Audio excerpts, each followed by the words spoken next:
आनंद है आत्मा का विषय। और कहीं आनंद मिला? हम अक्सर कहते हैं ना कि संसार में मजा मिलता है, लोग 4 दिन इस्तेमाल करेंगे, और वो भी कैसा इस्तेमाल? कहा महाराज कि पहले इस्तेमाल करें फिर विश्वास करें। संसार की यही स्थिति है कि पहले तो इस्तेमाल करेंगे आपका, फिर विश्वास करेंगे। ऐसी विडंबना है कलयुग में।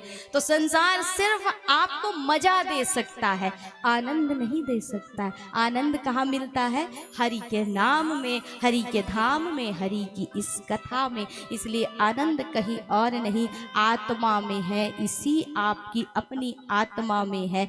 मन जिस परिस्थिति को स्वीकार कर ले वही सुख है, और मन जिस परिस्थिति को स्वीकार ना करे वही दुख है। इसलिए मन की ही स्थिति है, आत्मा का विषय है आनंद, और आत्मा से ही संबंधित है परमात्मा का संबंध। इसलिए सत्य भी ये आत्मा है, चित्त भी ये आत्मा है, और आनंद भी ये आत्मा ही है। इसी से सब कुछ प्राप्त होता है, और इसी आत्मा में वो परमात्मा है। इसलिए संसार में सिर्फ एक सत्य स्वरूप भगवान है, बाकी कुछ भी नहीं। सच्चिदानंद रूपाय, 3 रूपों में ईश्वर का सुंदर नाम वर्णन किया। कहीं और ढूंढने की आवश्यकता नहीं है। जब कोई पूछता है कि भगवान कहाँ है, भगवान हर जगह है। कहा है ना गोस्वामी जी ने कि हरि व्यापक सर्वत्र समाना, हरि व्यापक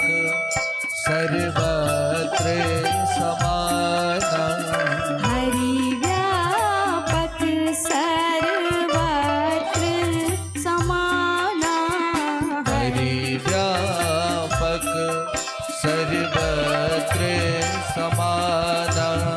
प्रेम ते प्रगट होहि मैं जाना, प्रेम ते प्रगट होय मैं जाना। श्री राम जय राम, जय जय राम, श्री राम जय राम, जय जय राम। श्री राम जय राम, जय जय राम।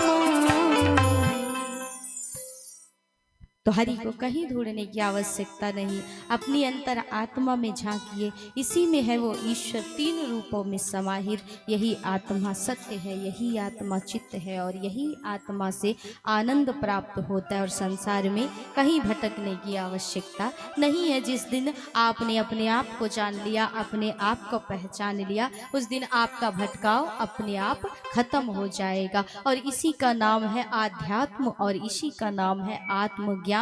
जिस दिन हमने अपनी आत्मा का अध्ययन कर लिया, इस आत्मा को पढ़ लिया, तो फिर हमारा भटकाव खत्म हो जाएगा। और हम प्रश्न भी नहीं करेंगे कि भगवान कहाँ मिलेगा, भगवान कहाँ है। भगवान कहीं और नहीं है, अपने ही अंदर है। सच्चिदानंद रूपाय विश्वोत्पत्त्यादि हेतवे, जो विश्व की उत्पत्ति करने वाले हैं, पालन करने वाले हैं और संहार करने वाले हैं। मनुष्य व्यर्थ में भ्रम करता है, व्यर्थ में अपने आप में अभिमान करता है कि संसार को मैं चलाता हूँ, लेकिन संसार को आप नहीं चलाते हो, ईश्वर चलाता है। और ये बात सबको पता है कि भगवान यदि रुष्ट हो जाएं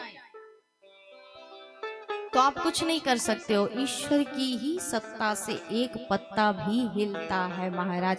यदि भगवान चाह लें तो ना वर्षा होगी, भगवान चाह लें तो ना तो वायु चलेगा। जब वर्षा ही नहीं होगी तो अन्न कहाँ से होगा, अन्न नहीं होगा तो आप कैसे अपने आप में अभिमान करोगे। इसलिए माध्यम तो सिर्फ ईश्वर ही है।